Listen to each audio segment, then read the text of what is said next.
back to NTV News First Edition. It is time now to get psyched with Dr. Janine Hubbard. Dr. Hubbard, great to see you again. Oh, thanks as always. So, Dr. Hubbard, today we learned that our kids are going to be going back to the classroom on Tuesday coming. As you've probably heard, I know I've heard it, many parents and children are concerned about returning to the classroom.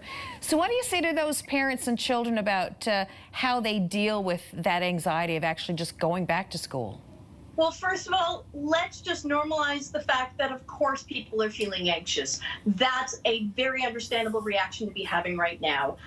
First thing I'd remind you is that your children are going to model your attitudes and behaviors. They always do, but especially in this case. So if you are cautiously optimistic, absolutely have worries, but being positive about moving forward, your kids are going to pick up on that.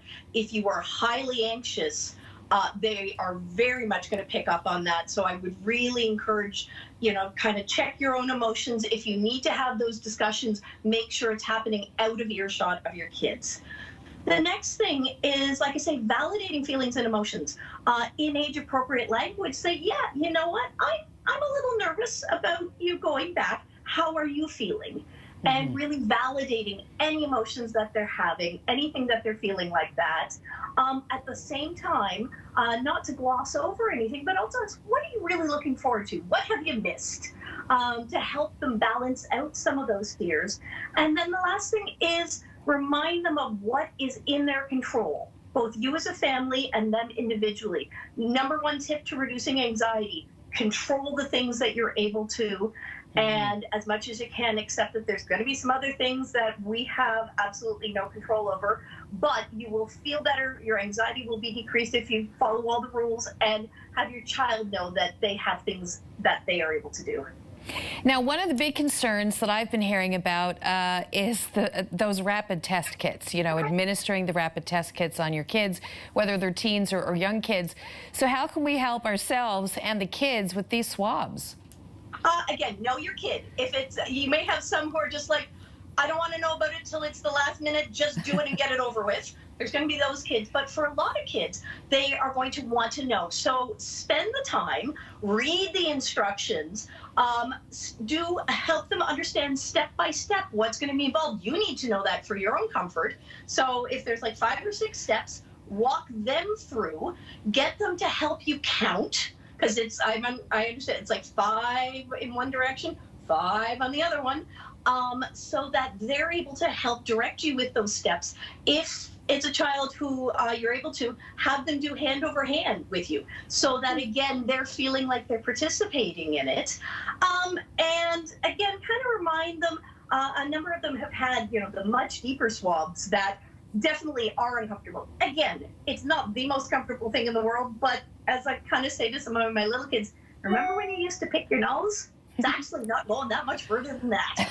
And again, because like with all scary things, the more humor we can use with it, sometimes that works really well. That humor probably works with a lot of adults too. Children have been out of the classroom and school for over a month now, if you include the Christmas break. Yep. So how do we prepare our kids, other than the COVID chatting, and ourselves for going back to school? Start setting the morning alarm tomorrow morning. I know. Especially, our teenagers, but a lot of people, we've gotten used to the get out of bed and 5 minutes later you're in class. So start working on that sleep routine now. A lot of high school students in particular have been really struggling to get the work done. And I know end of semester is in about a week's time for a whole bunch of students. So as parents, if you can really help them to buckle down and go, okay, again, no punishment, not getting upset with you. What's left to get done? How can I help you push? We'll get it done in a couple of days. And again, it's practical things. Make sure you've got some laundry with some clean, school presentable clothes. Kids have been going to school and all kinds of things for the last little while. And give yourself extra time Tuesday morning.